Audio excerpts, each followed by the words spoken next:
অস্কারের প্রিয় ছাত্র বসুন্ধরা কিংসের প্লেয়ারকে সই করালো। ক্যাপ্টেনকে নিয়ে কিন্তু বড় সুখবর ইস্টবেঙ্গল শিবিরে। হঠাৎ অস্কার রেগে গেল, সৌভিক চক্রবর্তীরা বা কি বার্তা দিল, আইএসএল নিয়ে কি খবর বেরিয়ে আসছে, সমস্তটা নিয়েই আমরা আলোচনা করে নেব এই ভিডিওতে। ইন্টারেস্টিং ভিডিও হবে, শুরু থেকে শেষ পর্যন্ত দেখো। ভিডিও ভালো লাগলে সকলে একটু লাইক শেয়ার করে দিও, আর যারা চ্যানেলে প্রথমবারের জন্য এসেছো মনে করে চ্যানেলটাকে সাবস্ক্রাইব করে নিও, তাহলে প্রিয় দলের খেলার সমস্ত লেটেস্ট আপডেট তোমরা এখানে পেয়ে যাবে। তো চলো আর দেরি না করে ভিডিও শুরু করা যাক। তো আমরা সবার প্রথম কথা বলবো ইন্ডিয়ান সার্কাস লিগ নিয়ে। হ্যাঁ, এটা মূলত সার্কাস লিগেই পরিণত হয়েছে, কারণ আমরা আইএসএল এর ম্যাচ উইক 2 কমপ্লিট হতে দেখলাম। প্রত্যেকটা দল কম বেশি করে দুটো করে ম্যাচ খেলে নিয়েছে। আজ থেকে কিন্তু ম্যাচ উইক 3 শুরু হচ্ছে, আর সেখানেই ফেডারেশন কিন্তু আবার প্রত্যেকটা দলকে কম বেশি করে জানানো শুরু করেছে যে শোনো না, আরও একটা দলকে আমরা খেলতে নেব, ওদের ছাড়া চলছে না ব্যাপার স্যাপার।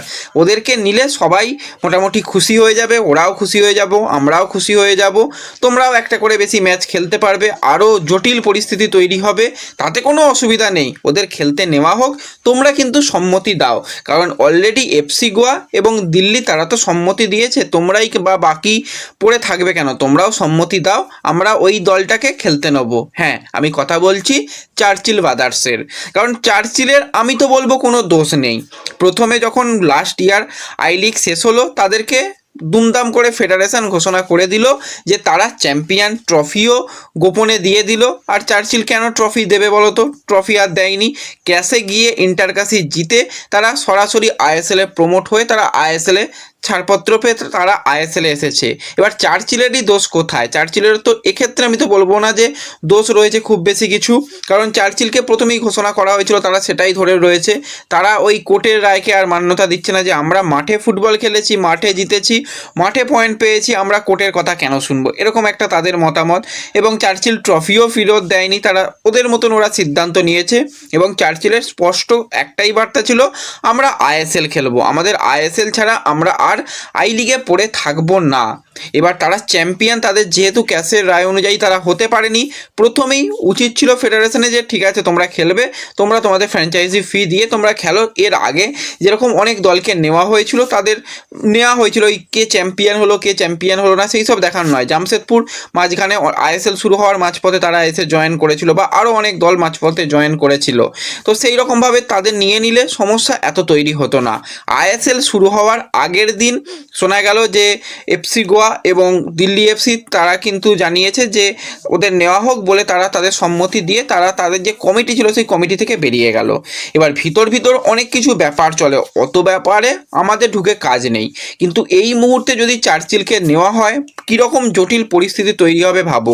অলরেডি প্রত্যেকটা দলের ফিক্সড শিডিউল ঘোষণা হয়ে গেছে, একটা দুটো ম্যাচ হয়তো এদিক ওদিক হতে পারে, এর বেশি কিছু নয়। তো প্রত্যেকটা দলের একটা নির্দিষ্ট পরিকল্পনা রয়েছে, অলরেডি দুটো ম্যাচ হয়ে গেছে, এরপর আবারও সেই চার্চিলকে নিয়ে আসা মানে একদম খিচুড়ি হয়ে যাবে। এমনিতেই চাল ডাল রেডি রয়েছে, শুধু খিচুড়িটা বসাতে যেটুকু সময় লাগবে, সেই রকম একটা পরিস্থিতি কিন্তু ফেডারেশন তৈরি করেছে। তো ফেডারেশন এক্ষেত্রে আর কিছু বলার নেই, ওদের আর নিয়ে কিচ্ছু বলার নেই। যেরকম পরিস্থিতি তৈরি হয়েছে, হয়তো দেখতে পাবে যে ম্যাচ উইক 4 বা 5 পর চার্চিলকে আবার অ্যাড করা হলো যে না, চার্চিলকেও খেলতে নিতে হবে। তাহলে চার্চিল যদি খেলে গোকুলামের কি দোষ রয়েছে? তারাও তো অনেকবার আই লিগ চ্যাম্পিয়ন হয়েছে, গোকুলামকেও নেওয়া হোক, বা শ্রীনিধি ডেকান তারাও তো অনেকবার বলেছিল যে আমরা সরাসরি আইএসএল খেলবো, তাদেরও নেওয়া হোক, সবাইকে নেওয়া হোক, লিগ একদম নষ্ট করে দেওয়া হোক। এরকম একটা পরিস্থিতি সত্যি তৈরি হবে ভাবতে পারিনি, আর এটা আমাদের ইন্ডিয়ান সার্কাস লিগেই সম্ভব। তো যাই হোক, এরকম একটা জটিল পরিস্থিতি তৈরি হয়েছে। ভেতরের ব্যাপার বলতে গেলে এখন অনেক কিছু বলতে হবে, সেসব বাদ দাও, যা হবে সেটা আমরা দেখতেই পাবো। আর যদি শেষ পর্যন্ত তাদের জয়েন করানো হয়, তো আরও একটা করে বেশি ম্যাচ খেলতে হবে প্রত্যেকটা দলকে, এর বেশি তো আর কিছু করার নেই। তো এরকমটাই পরিস্থিতি রয়েছে। তো আজকে ম্যাচ উইক 3 শুরু হচ্ছে, যেখানে এফসি গোয়া তারা দুটো ম্যাচে তারা দুটোই জয় পেয়েছে, এবং এফসি গোয়া তারা কিন্তু আজকে মুখোমুখি হবে দিল্লির সঙ্গে। গোয়ার যেরকমটা পারফরমেন্স করেছে, দুটো ম্যাচ জয় নয়, একটা ড্র আর একটা জয়, তো যেরকম পারফরমেন্স করেছে আজকে দিল্লিকে হারানোর তারা চেষ্টা করবে।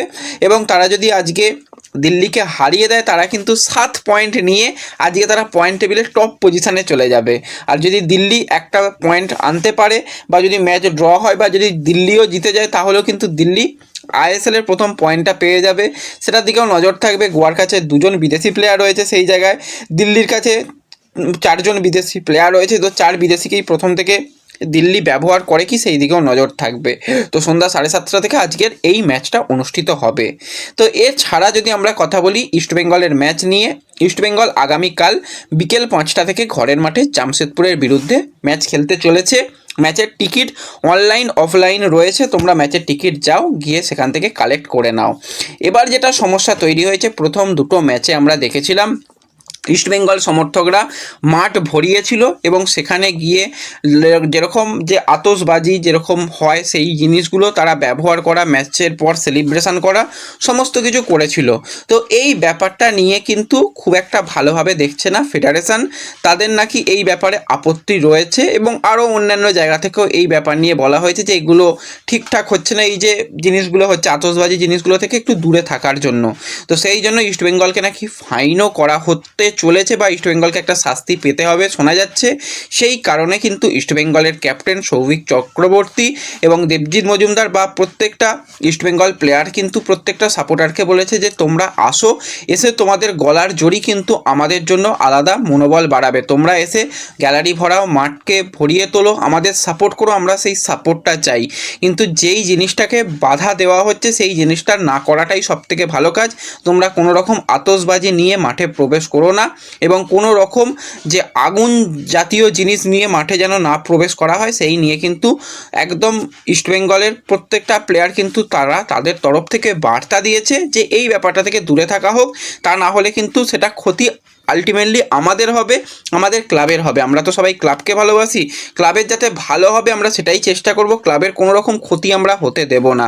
তো সেই জন্য কিন্তু স্পষ্টভাবে এই ব্যাপারটা বলা হয়েছে। তাই এরপর থেকে যারা মাঠে যাবে আতশবাজি বা লাইটার বা এই জাতীয় কিছু জিনিস নিয়ে মাঠে প্লিজ যেও না, এই ব্যাপারটা থেকে বিরত থাকার চেষ্টা করো এবং রীতিমতন ইস্টবেঙ্গল অফিসিয়ালের তরফ থেকে যেহেতু জানানো হচ্ছে এই ব্যাপারটা একটু মেনে চলাটা মনে হয় ভালো কাজ হবে, এটাই কিন্তু বার্তা দেওয়া হয়েছে ইস্টবেঙ্গলের তরফ থেকে। এছাড়া ইস্টবেঙ্গলের যদি আমরা প্রস্তুতি নিয়ে কথা বলি, তোমাদের কালকে রাতেই যে ব্যাপারটা জানিয়েছিলাম সল ক্রেসপো এবং অস্কার ব্রুজনের মধ্যে যে একটা ব্যাপার ছড়িয়ে দেওয়া হচ্ছে সেটা সম্পূর্ণ একদম মিথ্যা কথা, এর কোনো রকম ভিত্তি নেই। ইস্টবেঙ্গল এই মুহূর্তে ভালো ছন্দে রয়েছে বলেই তাদের মনোবল ভাঙার জন্য এটা মূলত কাজ চলছে। এই ব্যাপার থেকে বিরত থাকো এবং এই ফেক নিউজ কোনো জায়গাতে ছড়িও না এবং যারা ছড়াচ্ছে সেই জায়গাগুলোকে বন্ধ করার চেষ্টা করো এবং সতর্ক হয়ে যাও। তো অস্কার ব্রুজনও কিন্তু সেই বার্তা দিয়েছে যে সল ক্রেসপো আমাদের দলের ক্যাপ্টেন, ওর মতন প্লেয়ার দলের সম্পদ।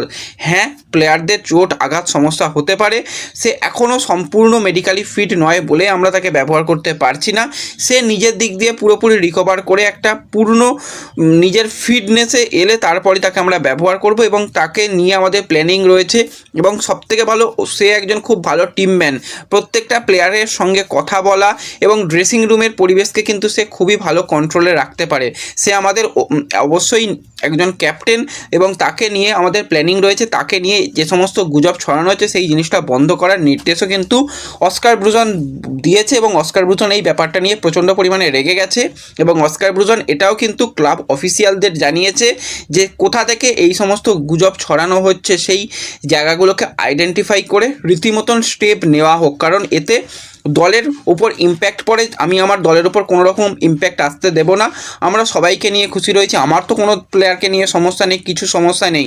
বাইরের এই মিথ্যা কথাগুলো যেন বন্ধ হয় সেটা কিন্তু অলরেডি অস্কার ব্রুজন নির্দেশ দিয়েছে। তো এটা কিন্তু সবথেকে বড় একটা স্টেপ অস্কার ব্রুজন নিয়েছে যে এই যে ফেক ব্যাপারটা চলছে সেই ব্যাপারটা থেকে যাতে কোনো রকমভাবে নেগেটিভিটি টিমের ওপর না আসে সেই জন্য রীতিমতন পদক্ষেপ নেওয়ার কিন্তু নির্দেশ দিয়েছে।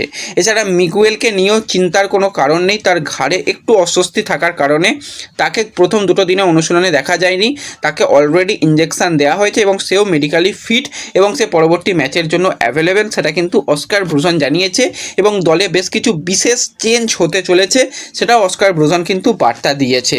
তো অবশ্যই আমরা এই ম্যাচের দিকে নজর রাখবো যে কীরকম পরিকল্পনায় অস্কার ব্রুজন পরবর্তী ম্যাচগুলো থেকে খেলতে চলেছে।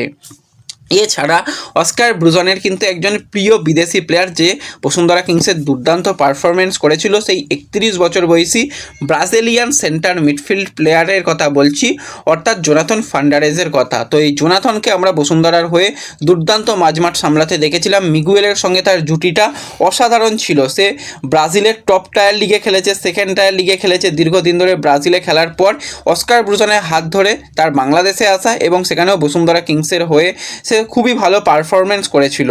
তো এবার কিন্তু সে বসুন্ধরা কিংস ছেড়ে বর্তমানে ফ্রি প্লেয়ার ছিল এবং এই ফ্রি প্লেয়ারকে কিন্তু আমরা ভারতের মাটিতে খেলতে দেখব। তাকে কিন্তু অফিসিয়ালি সিগনেচার করার পথে, কথাবার্তা সমস্ত কিছু হয়ে গেছে, শুধুমাত্র তার সাইনিংটা সময়ের অপেক্ষা। সেটা হচ্ছে রাজস্থান ইউনাইটেড তাকে কিন্তু সাইন করাতে চলেছে এবং রাজস্থান ইউনাইটেড এই বছর দুর্দান্ত দল গঠন করতে চলেছে। একের পর এক ভালো ভালো প্লেয়ারকে তারা সাইন করাচ্ছে এবং এরকম একজন কোয়ালিটি প্লেয়ার যার কিন্তু একটা সময় ট্রান্সফার মার্কেট অনুযায়ী মার্কেট ভ্যালু প্রায় 8 কোটি টাকা ছিল, বর্তমানেও তার ট্রান্সফার মার্কেট অনুযায়ী মার্কেট ভ্যালু যথেষ্ট ভালো রয়েছে। সেই প্লেয়ারকে কিন্তু সাইন করাচ্ছে। পরবর্তী সময় এই প্লেয়ারের দিকে অস্কার ব্রুজন নেক্সট ইয়ার অবশ্যই নজর রাখবে, এটুকু তোমাদের সঙ্গে শেয়ার করে রাখলাম। তো দেখা যাক পরবর্তী সময় সেই নিয়ে অবশ্যই আরও কথা বলা যাবে। তো ব্যাস এই ভিডিওতে এই আপডেটগুলোই শেয়ার করার ছিল। ভিডিও ভালো লাগলে লাইক শেয়ার করে দিও, চ্যানেলে প্রথমবারের জন্য এলে সাবস্ক্রাইব করে নিও। দেখা হবে পরবর্তী ভিডিওতে। ধন্যবাদ।